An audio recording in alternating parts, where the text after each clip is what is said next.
back from Dubai, if you were with Harry Maguire on his holly bags, back from the FA Cup. And we're here to talk about Premier League football. It's the red, the white, and for once, the happy blues. And joining me tonight, as always, is Stephen. How you doing, mate? I'm doing good. That as you can tell, I got the sand from Dubai. It's all working. Yeah, well, you see, that's it. 2-week Premiership layoff. All these players head off to Dubai. It's just.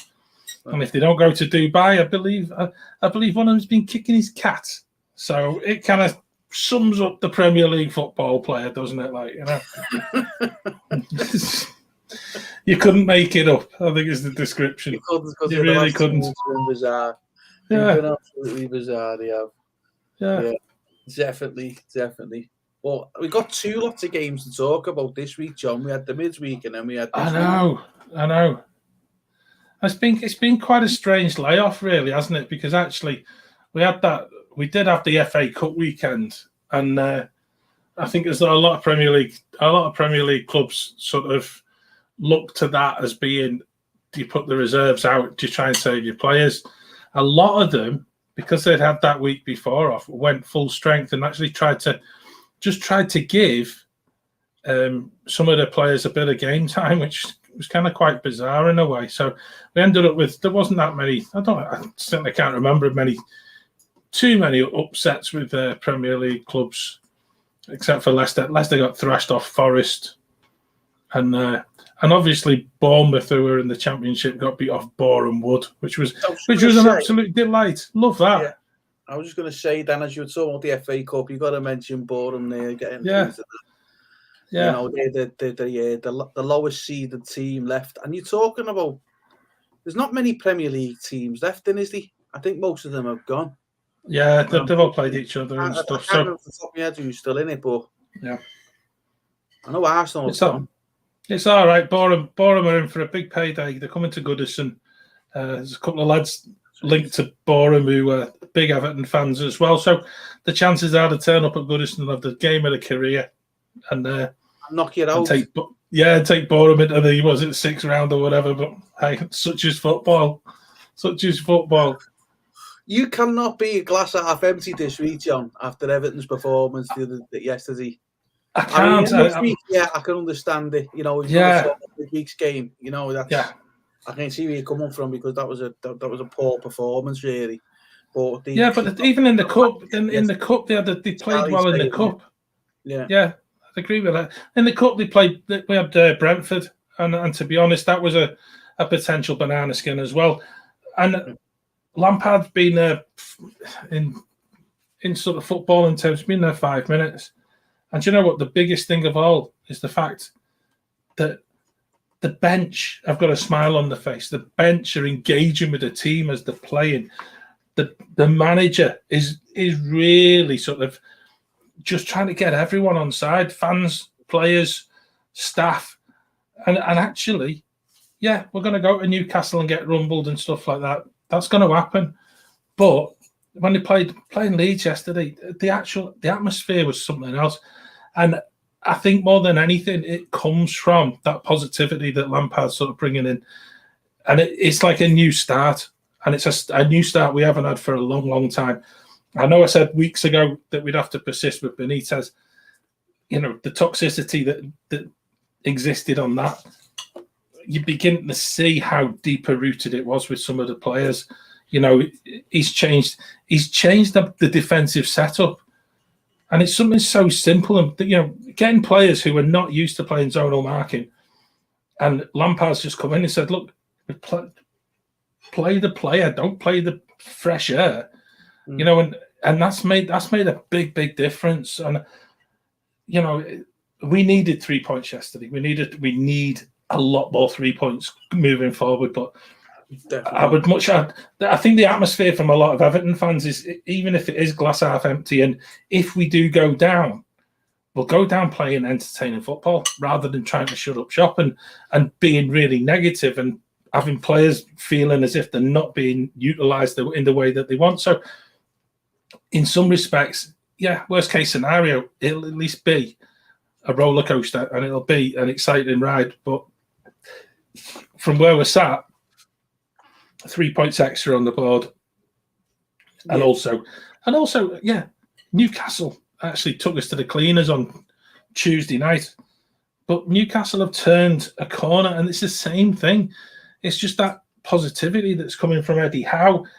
Yeah, they've made some really astute signings in the end of the transfer window, Trippier in particular, but they're a different team. They're a different animal than the one that was labouring under Bruce. You know, they actually look up for it to Newcastle, and I take my hat off to Eddie Howe and to the owners, because they have been very, very clever in just not spending big money, but they've bought a few players that's going to make them a better club, and actually, I think they've, dare it be said, make them stay up, which I don't think we were expecting a couple of months ago.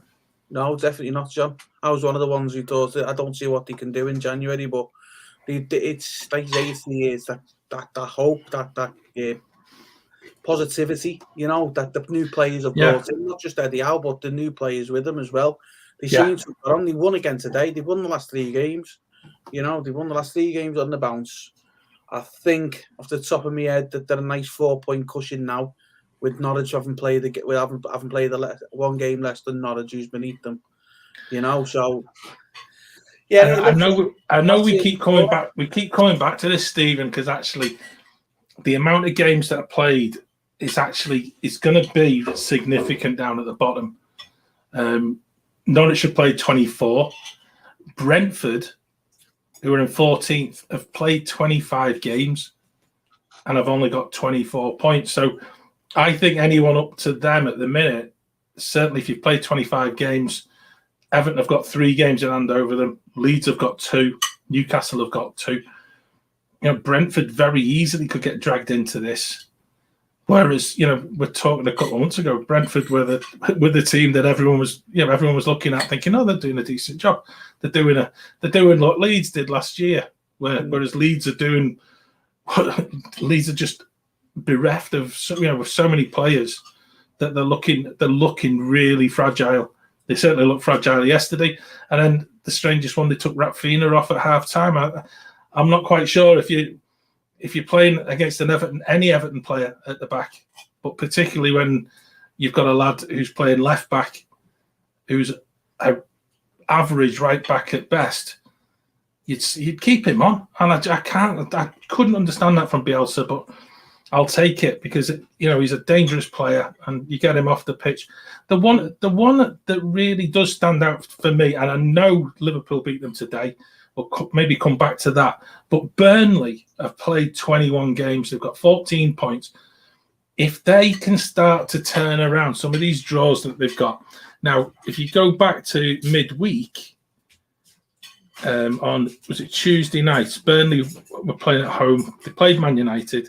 Yeah, Tuesday night. They actually did what they did exactly what they did to Liverpool today. They made themselves very, very difficult to do anything against.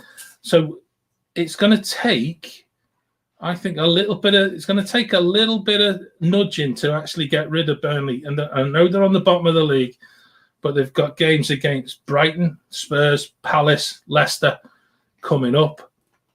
And actually, I don't know. I think Burnley could have a bit of a say in exactly what's going on here, because I think that they dig in. I think we go back. I think we said at the end of the transfer window, didn't we? When they sold Chris Wood to Newcastle, I thought that was a really shocking bit of business, because if there was one player who's going to get you a goal, then it was going to be Chris Wood, and to sell him to one of your relegation rivals is a bit. I just thought it was a bit lame in a way. Yeah, it just didn't make sense. In fact, did they sell him or did he go on loan? I can't remember now. I think they sold him. I think he had a buyout clause in his contract for about 20 million. I think, and they did that, and essentially, they just could do with. They had Rodriguez scored for Burnley on Tuesday against Man United. Man United didn't get started against Burnley because Burnley didn't let them play, and I know Charlie was texting this afternoon, and was he was probably as frustrated watching the Liverpool game as he is just now, because he's still in Verizon trying to get himself sorted out. 2 hours later in Verizon, we won't give them a special mention. But if his tire's gone. Yeah, if you watch, if you're watching in the States, yeah, Charlie says don't go to Verizon. I think is the best bit of advice. Thankfully, in the UK, we haven't got a clue what Verizon is, so we don't have to contend with them. We just get other dodgy people supplying our mobile and internet and things like that. But Charlie, keep the faith, mate. Keep the faith. We just have who claim to have the best network around, and yet you can't get a signal anywhere with them. Stick to the football, John. Otherwise, it'd be a Sunday night politics show, won't it? Yeah. No, let's keep with Everton, though, mate, because I know you're happy about with how they did yesterday. I thought, from a Liverpool point of view, I was obviously turned it on, open for the worst for you, but I actually watched it and I thought, you know what, I was going to actually put in the text, but I thought I won't. But I was just going to say text here to say, you're doing well when even Iwobi's playing well. Iwobi looked a whale beater in that first. He did. But that's that confidence that's coming from a manager who's being positive and trying to get the best out of people. What was really lovely at the very end of the game. Seamus Coleman, who's club captain, went across to Iwobi, and just the whole point he was trying to make, it was just like, yeah, you can do it, son. This is what you're all about at this football club. Yeah. And it was just that moment where your club captain is actually seeing something that's gone on that we were watching, and we couldn't believe. We thought he'd had a body transplant or something when he's away for African Cup of Nations, because he looked completely different. He looked as if he was a footballer yesterday. And I know a couple of Arsenal fans have been in touch with me, and they said, it's that once in the blue moon. It's fine. Just don't take it to heart. But next week he'll be back to his normal self. But it was nice to see, because he's received a lot of flack from me and from a lot of fans. A lot of fans just hate him. He doesn't even. I don't think they even boo him anymore when the names are read out. It's just a case of a number. They won't be. And it's just like deathly silence. It's just like. Yeah, I thought everyone to the man was good for Everton yesterday. You know what I mean? Yeah. And you fully deserved that win, and I think it was needed as well, because it was an absolute 6-pointer as well. It was. Because Leeds are right by where you are. So you need to pick them points up. You need to pick all the points up, really, but they're the points that you really need to pick up, because as sad as it is, you are in that battle, and absolutely. Listed off a few names that could easily get back into it. You know? And also, you go back to. I know I keep coming back to this same bit, but you're never too big to go down. It doesn't matter what club you are in the whole world. You're never too big to go down, and I've still part of me is prepared for that, because actually I think there is a real risk that it could happen. However, I'm looking at other teams around about there. I know I already mentioned Brentford. Leeds looked rocky yesterday. They really just need some players back. But Watford seem to have just forgotten how to play football. They're sinking, and they're sinking fast, John. It's. I've said it right through this season. You can't keep changing managers the way they're changing them. Do you know what I mean? No. You know what we said about Tottenham? Tottenham done it. Okay. What's his name? Oh, the guy who's in. Why is his name? Why is his name? Tottenham's new manager. Conte. Right, you got him coming. He's done all right, but now he's starting to falter the last couple of games. Yeah. And you got Everton, got rid of Rafa, okay, the toxicity and stuff like that, I get that, and it does seem to be a bit more of a buzz, but we'll see how that turns out in the next few months. But you can't keep changing managers like Watford. Watford are ridiculous at changing managers. It's like, the wind's changed from a northerly wind to an easterly wind. Let's change our manager. That's what it feels like. It's getting done at Watford. So you keep changing your manager like that. So this is the third manager they've had in this season. There's no way. Roy Hodgson is good at this sort of thing, at battling and keeping teams in the Premier League. I don't.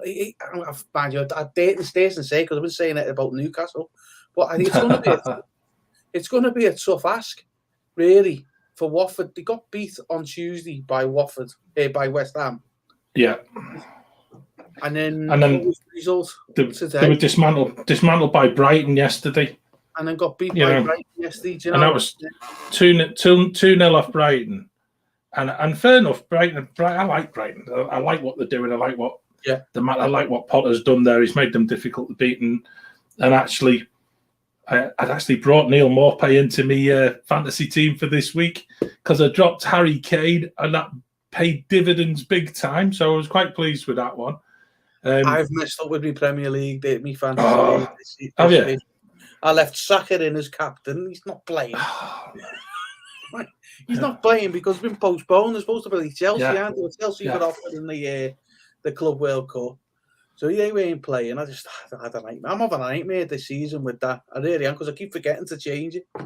It's not good. I think as well, I think this is going back on if you're looking at Watford in particular, there's like Dennis, who was in my fantasy team, and I'd captained him because he had that extra game because of the way that the fixtures went over the FA Cup weekend. So loads of people put him as captain, and then suddenly he decides he's going to get sent off against Norwich of all teams, stupidly, and then you end up with -2 for somebody. You're thinking he's got double game weekend. You're thinking marvelous. So he's out of there. He's out. He's been ditched. Not having him. So if there's a way to get yourself kicked out of the chat, it's that way, isn't it? I tell you what, Sarah. I've been looking at that mini league that we've got going, and I'm still waiting. I'm still waiting for average to get updated, because I think Charlie might be sweating a bit for 3 points as well. So you could be right behind me in the league by the time this game week's over. So yeah, keep your fingers crossed. You never know. You never know. Anyway, where were we? So yeah, Watford, somewhere north of Watford. Yeah, somewhere north of Watford. Yeah, so like Watford are struggling. Norwich, they got absolutely hammered yesterday by Man City 4-0. They've got us next. They're at Anfield next week.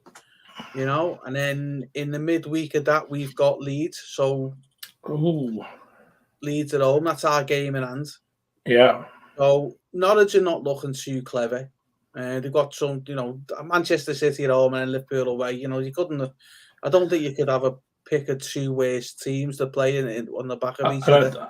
And I don't think their expectation would be very high either for those two games. I thought at one point yesterday, City once again just made, there you go, Cancelo didn't get a game.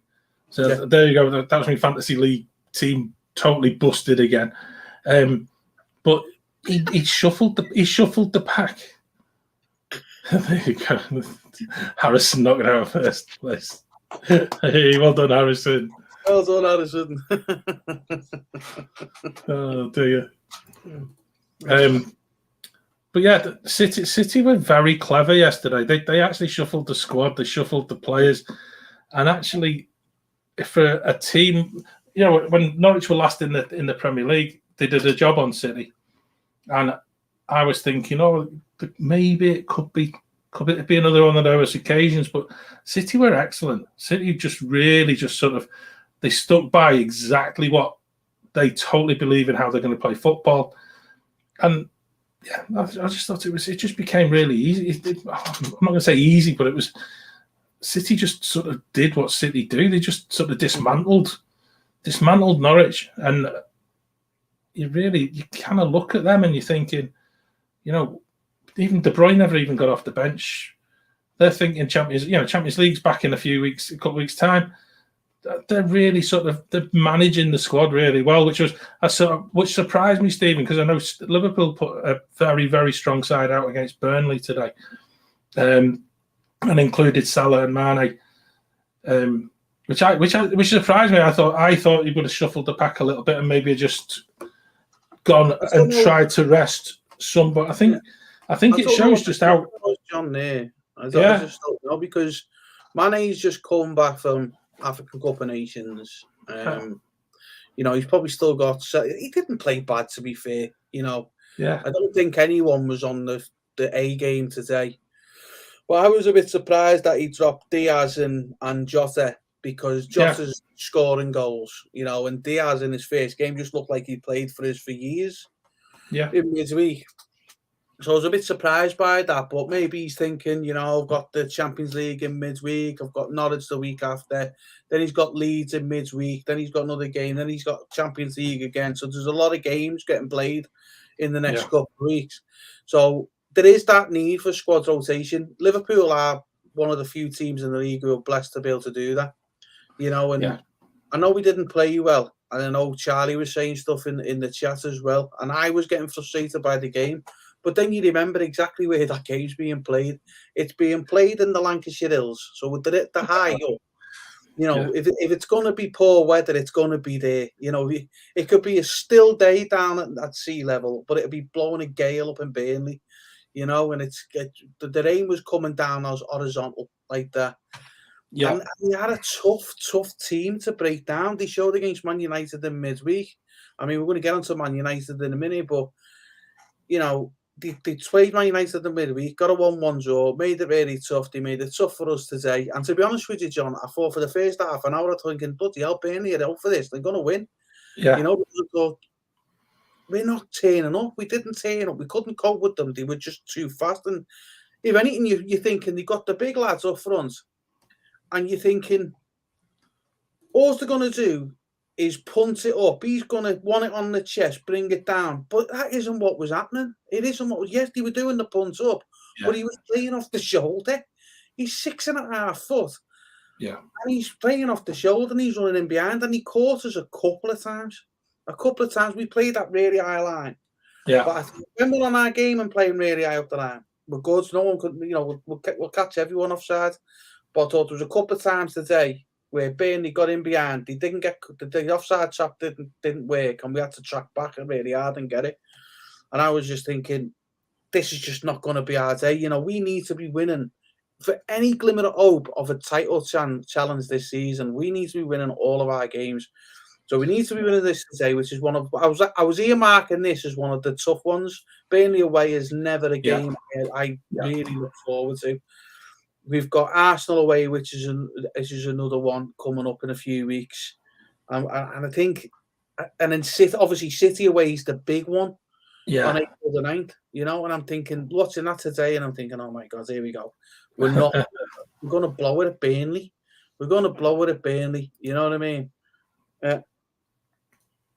I'm with you, Charlie. Definitely should have done that, like, because I had a thought. Because I was thinking, it's Burnley away. It's horrible weather. They're a tough team. You know, the real that, like Sean Dyche likes to get them to play real dogged, real. What they lack in quality, they make up for in hard work and doggedness. You know what I mean? And it's like, well, I watched Diaz the other night, and he doesn't look scared to get into the battle. You know what I mean? He just doesn't look scared. He looked like he was with us all the time. Jota's played there before. I thought, played them. To play Firmino and Mane, which, don't get me wrong, it's a nice problem to have. You know what I mean? It's like we've got a real problem up top now who you play, because, like I said, I don't think any of them played particularly poor. They just couldn't get into the stride, you know, and that's how I felt the game was going. Yeah. No, and I think as well, I think this is what Klopp's going to have to sort this out, because obviously, I think is it Inter Milan you've got in the last got Inter Milan away on round of 16 of the Champions League. I think it's Wednesday. That's this midweek. Goodness, I didn't realise that. Yeah, this midweek. So what happens now, John? The Champions League starts staggering from work. So one half of that lot of teams play this week. Then the other half. So I think City don't play their Champions League until like a week Tuesday, week Wednesday. So the week after next, when we're playing Leeds.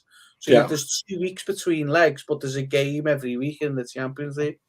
Yeah. So that's how they've got that going. So you've got that coming back in. That's what I'm hoping for as well. Is like, but City, I know City are probably the team that's got the strongest squad in the league. But hopefully, you know, they can start picking up a few niggles, you know. And if we can if we can get that, we can win our next 2 games with 6 points behind them. Yeah, right? Guaranteed 6 points behind them. And if we keep on that through February and March, even if City don't drop a point, we're 6 points behind them going into the game at their ground.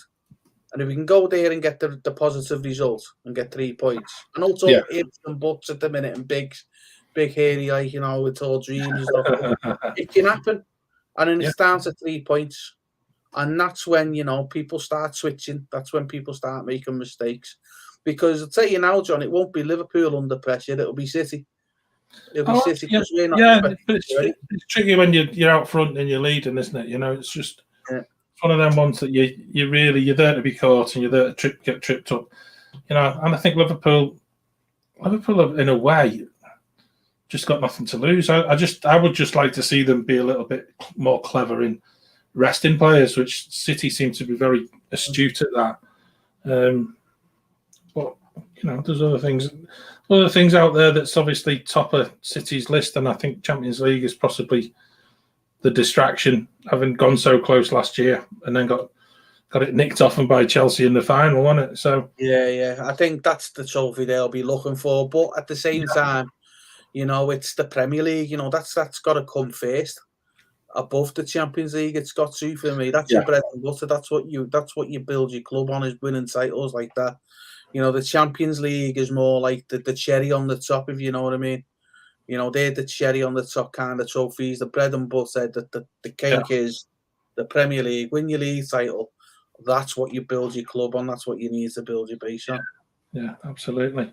Yeah, it's probably a good a time as any to talk about Champions League, because certainly looking at the Champions League spots in the Premier League table at the moment, West Ham, who seem to stutter a little bit, and again they came back at Leicester and got a last minute equaliser for a point at Leicester. We've got Man United, who seem to just I don't quite know what's going on at Man United.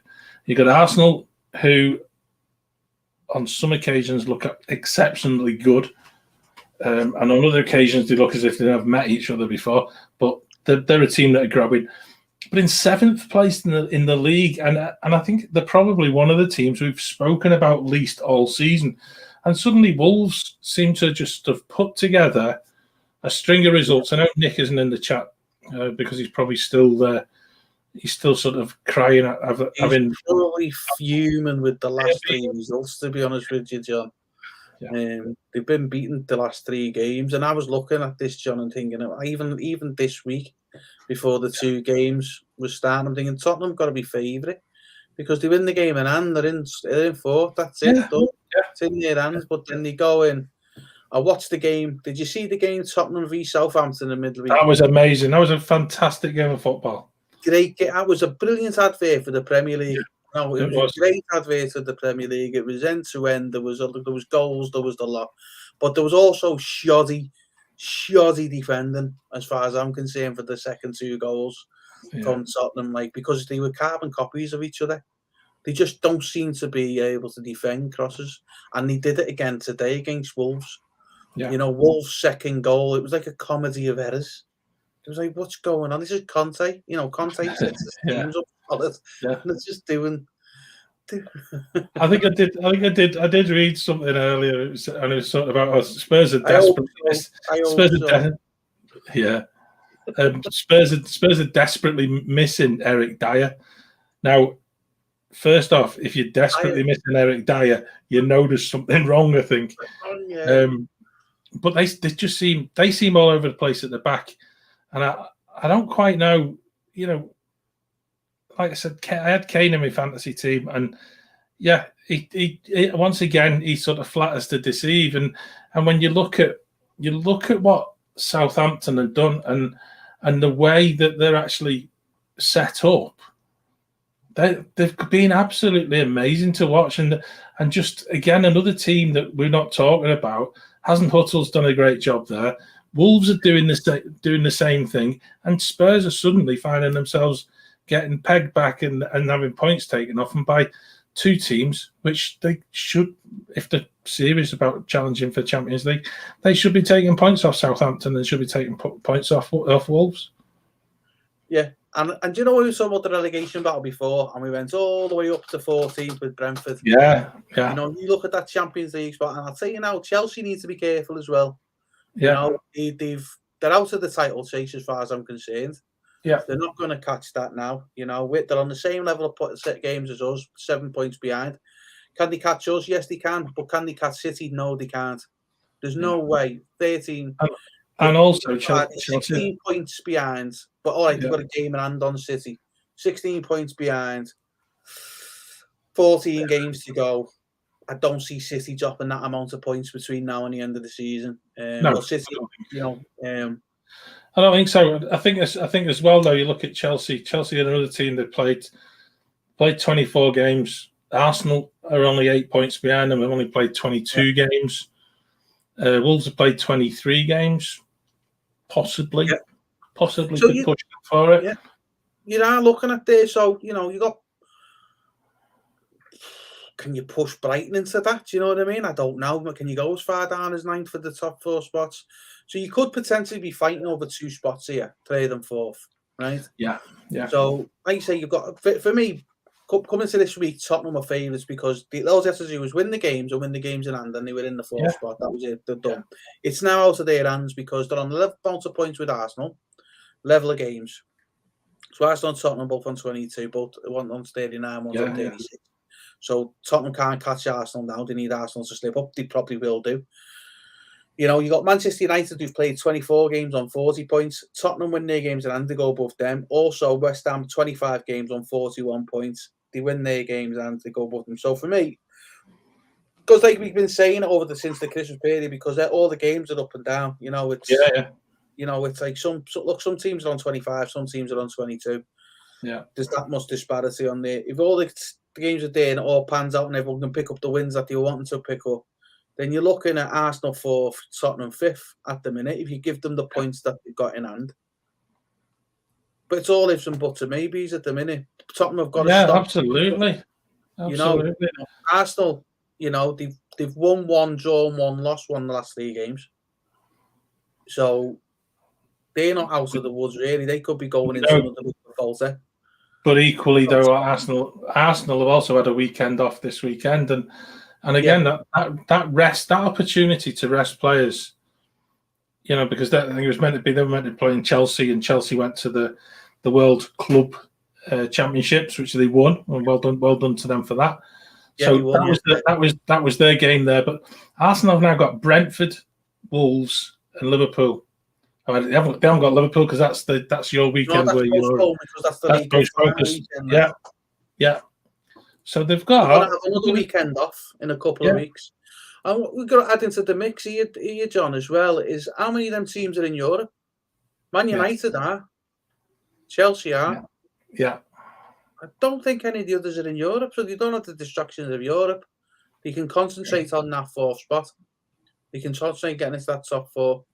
Like I say, that FIFA Club World Championship that Chelsea have been to has probably come at a good time for them because they were starting to falter themselves.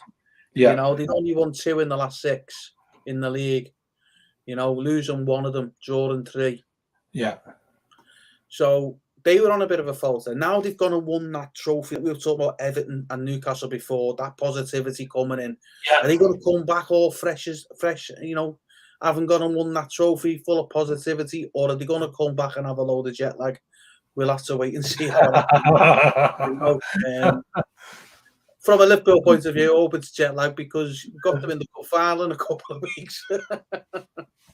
And we've got an absolutely awful domestic cup record under Jürgen. We need to fix.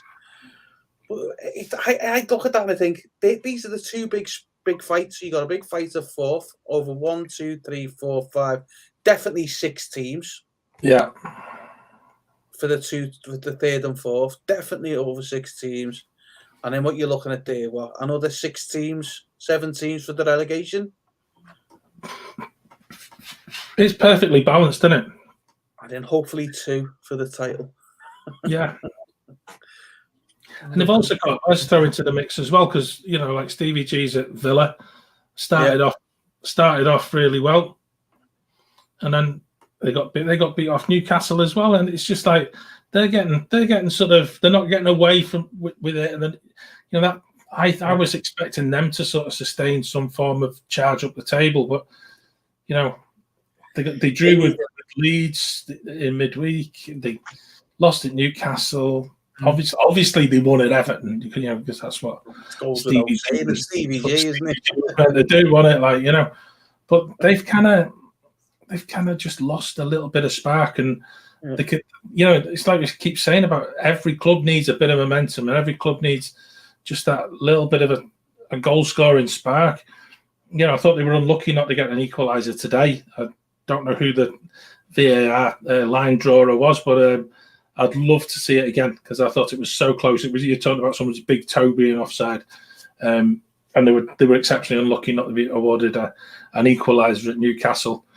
But that's the fine margins at the minute, and I think Villa are stuttering. So are Leicester. Leicester seem to be in the mix of, they should be achieving more than they are. It's just like points again today, Leicester. They got winning, and then I was actually going to bring this up as well. When you were talking before, when you saw what Evan is saying, man marking, zonal marking, sort of thing, and now you've switched to man marking. It seems to be working for you.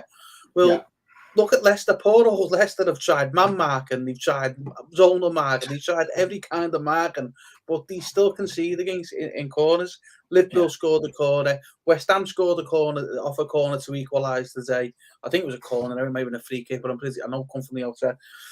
But it's a ball into the box anyway that they've had to deal with, and they just don't seem to be able to do it. So, to be honest with you, John, I don't see any other team. I don't see a team other than like Liverpool, Man City, who are actually building momentum up at the minute. They all seem to be getting a couple of results, then faltering. I'll give Newcastle it for the last 3 games. I haven't won the last 3 games. I'll say they're probably building a little bit of momentum as well, right at the right time for them as well, really, because they need that if they want to stay in the league.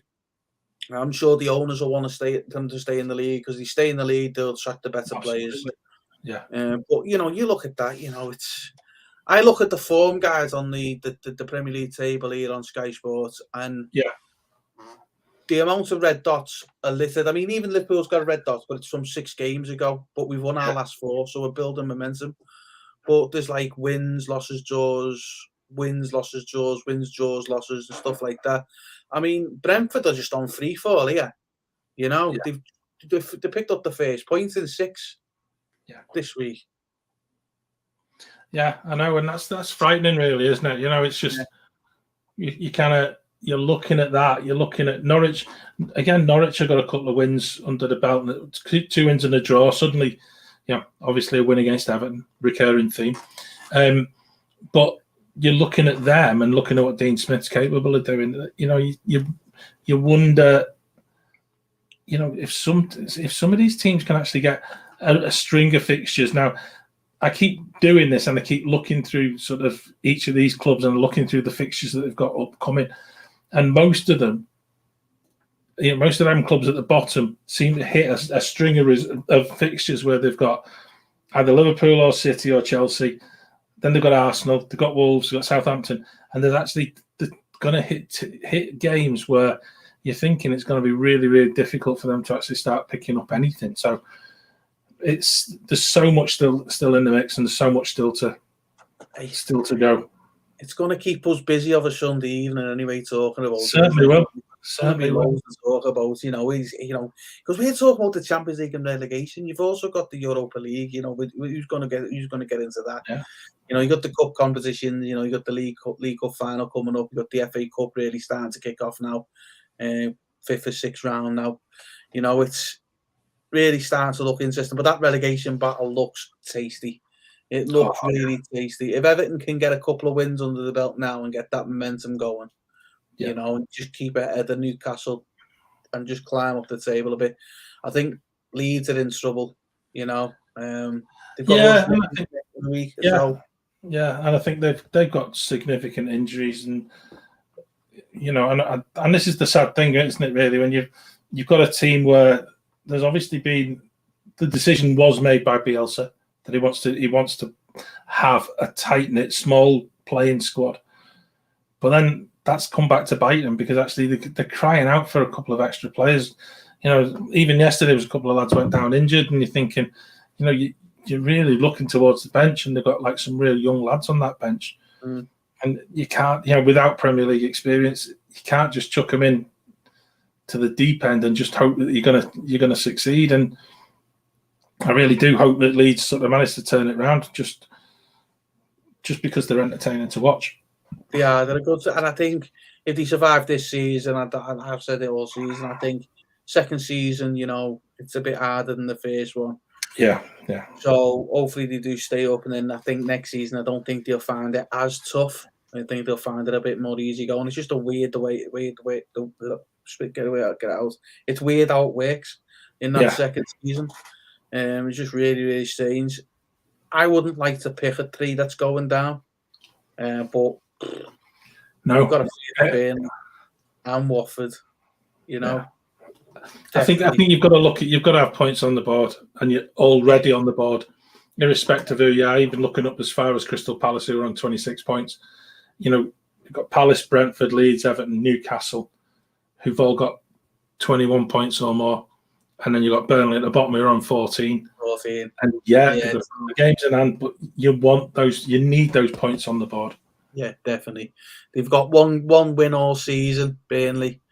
11 draws, 9 defeats. It's just not good. Having said that, it was only three Premier League fixtures ago that Newcastle picked up only their second win of the year.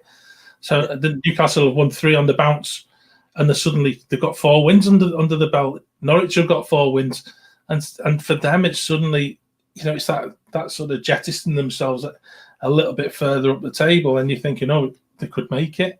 And then they come across City, and then that gets hit against you. So it's fascinating to see at the minute. And I've got to say, Burnley and Watford, for me, look precarious, I think is the description. And similarly, Norwich, simply because they haven't got enough points actually scored on the board at the minute. Yeah, that's it. But, Burnley have got 17 games to save the season.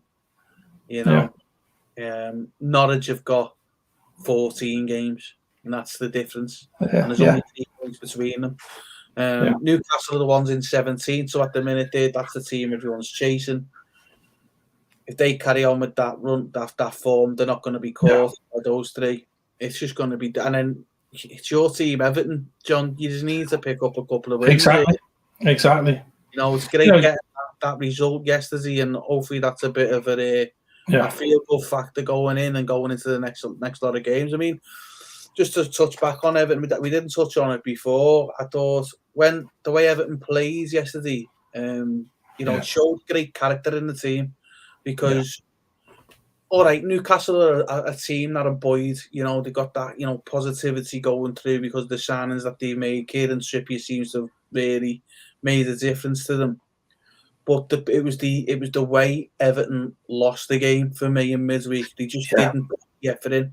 They didn't try. They didn't really get at it. And to have that to come off the back of that game and straight away at the weekend come out and put a performance in, it just shows great character, and it shows how well Frank Lampard got them to up the game and got the positivity in there.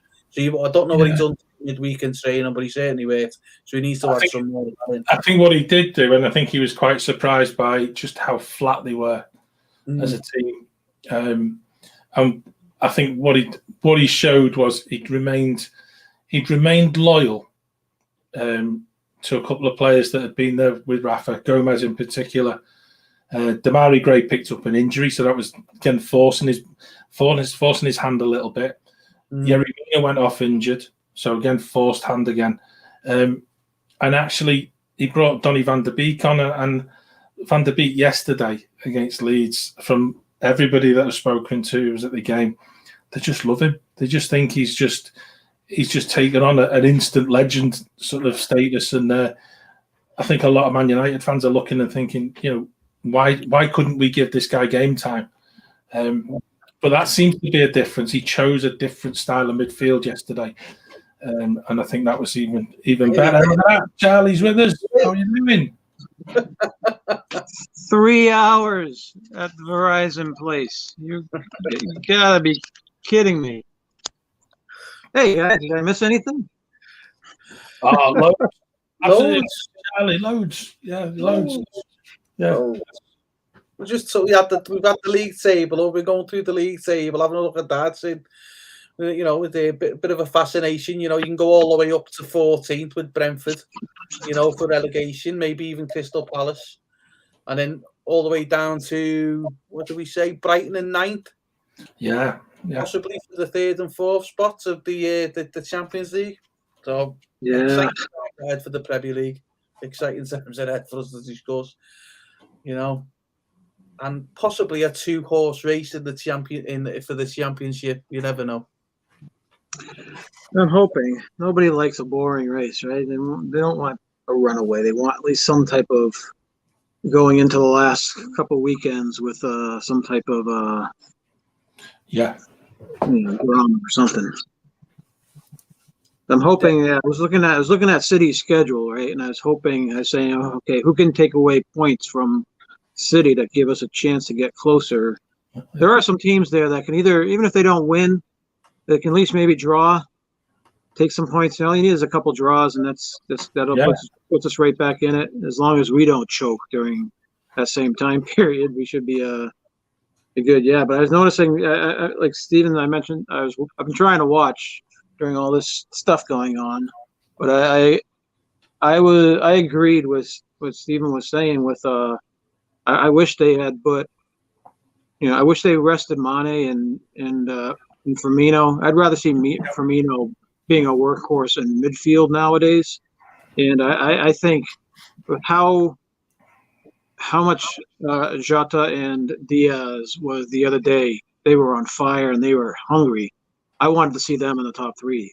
I wanted to see them today in the front 3. Obviously, that didn't happen. They didn't even get subbed in. But yeah, just a touch base. Jota got put in, yeah, he did. But I was hoping for more subs. And here's Harrison, Charlie, who's beat in the yeah, thanks.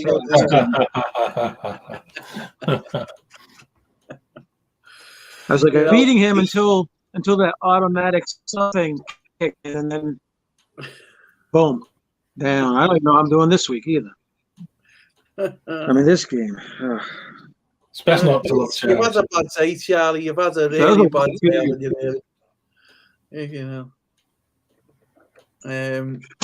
Yeah, no, I had there was a big bolt in my tire because of this pencil, except a thicker.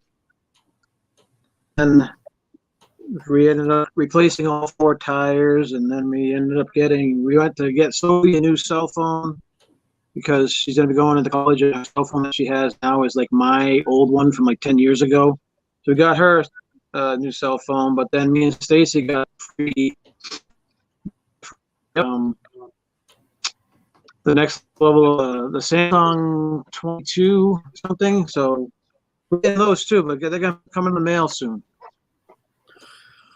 Don't adjust. Am I dropping off? Yeah, you should have started your Wi-Fi out while you were there. Oh, yeah. You freezing, it's like. Oh, I'll tell you, it was funny. I'll tell you what, lads, we haven't even spoken about Manchester United yet, and you know what? They need a mention because they are absolutely awful.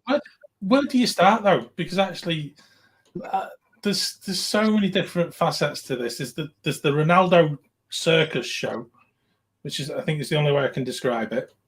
Yeah, because I still think that he's perhaps part of the problem,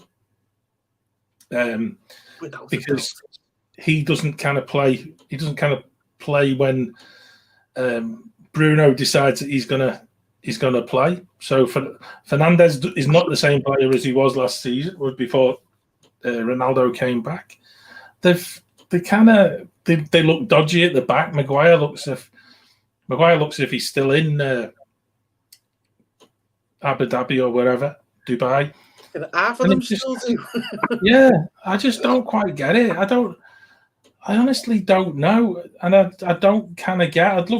I'd love to sit down with a couple of United fans and see, because I still don't like the way that the team sets up in midfield. How Fred gets a game every week, I just don't know. Maybe I'm overthinking it, but I think Fred's just a really ordinary football player. And he's brought Pogba in to replace him and put him alongside McTominay. Again, I think that's upset the balance again. I don't know. I think United fans must be looking at that and thinking, thank goodness we've got David De Gea, because actually he seems to be the ones that meaning that they're not getting absolutely rumbled every game at the minute. You can't go off Twitterverse really, John, but I was seeing a few tweets yesterday off a few United fans, and just to see what they were thinking. How's it think the team's going? And it's like what I was seeing mostly off United fans was how Donny van de Beek was doing well at Everton, and then at Sevilla everyone was giving Martial and a standing ovation. And it's like, well, therein lies your problem. You've got these two players you couldn't get to play, yet they've gone somewhere else and are playing really, really well, because Van der Beek and Iwobi were your two best players yesterday in that first half. For me, it's ironic, isn't it? It's just, there you go. There you go, Man United. What he's doing, what's going on, and I'm with you. I think Ronaldo's the problem. I think he's I think he is. But the one thing that really surprised me yesterday, I like Luke Shaw. I know we spoke about how badly he was treated by Jose Mourinho when he was there. But Shaw looks off it as well. I felt his positioning at times yesterday was not the best. Although I know that if he's got Sancho playing in front of him, Sancho's not going to track back and help him out. So I think United, if you're one of those teams at the top end of the table, and Southampton proved it, because I felt Southampton were good value for money at Tottenham, but actually I still think they'd probably be quite disappointed to come away at 1-1. I think they've got a really lovely balance to their midfield. They all know what they're doing. They all know what each other's role is.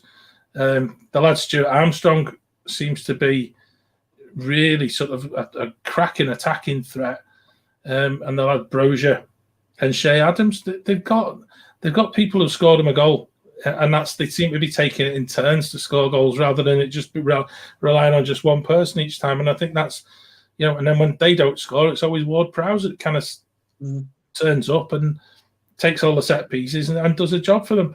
They've just got a nice balance to the team, and it's interesting just to see if a team like Southampton can pick them apart. I wonder how United will go when it comes to Champions League, and then equally when they come up against you guys, in so much as Liverpool, and then also when they play City, and it's that usual bit. They'll play City and they'll probably play like they've never played all season, but it's an intriguing one for me. I just think it's United they're just really, there's too many stories coming out of the club about the players are not happy with this manager, or the players want Pochettino, hang on a minute, the players haven't got any right to say who the next manager is. Let's get a grip on all of this. Yeah, I think people are forgetting. There's no one bigger than the club, any club. Just to sidetrack away from this a minute, this week, we've been seeing a lot of people getting upset with Liverpool Football Club for not, giving Mane this big celebration for winning the African Cup of Nations. And when you say to people, well, actually, he's just one of the players of many. It's a club that's bigger than the players. And by the way, Liverpool didn't do it for Firmino or, Alisson when they won the Copa America. So why would they do it for Mane and all that? But it's that mentality, and it's just that the reason I highlighted it there is because it's that mentality that the players bigger than the club. No, absolutely not, because the club is more than just the people who own it and the people who work in there. It's the fan base, that with clubs like Liverpool and Man United stretch right around the globe. I mean, we've got Charlie here. He's a Liverpool fan. He's from the States.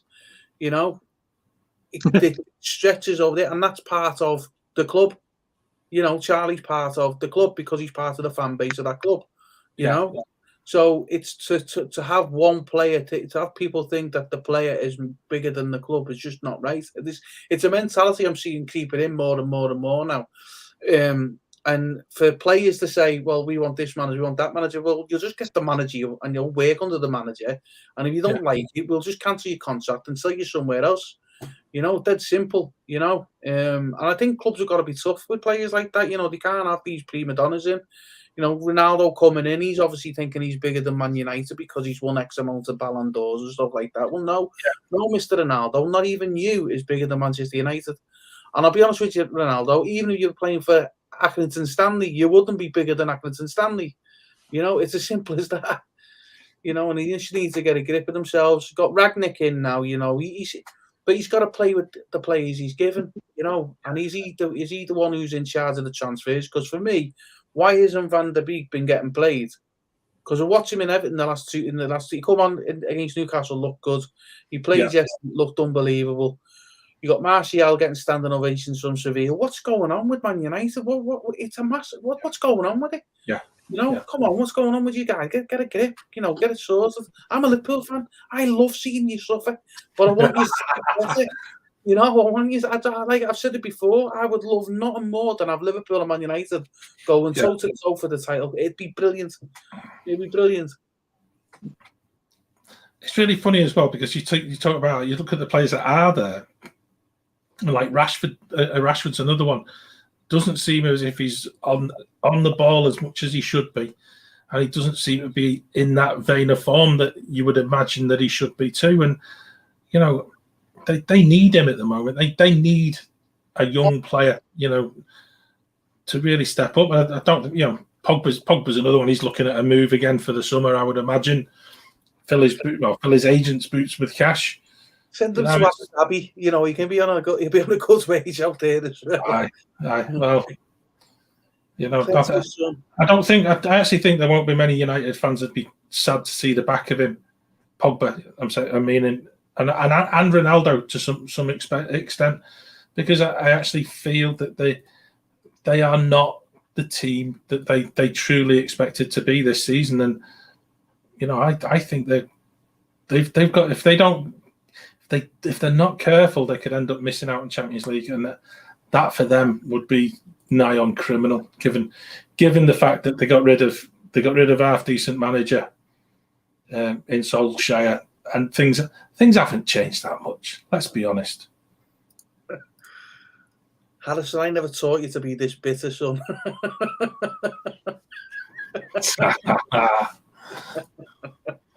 Brilliant, love it. So, what's your thoughts on United, Charlie? Have you seen much of the football this week? He needs to go back to Verizon and get his Wi-Fi sorted. I think so. I have a really bad connection. So. We can see. It's all right. Keep talking.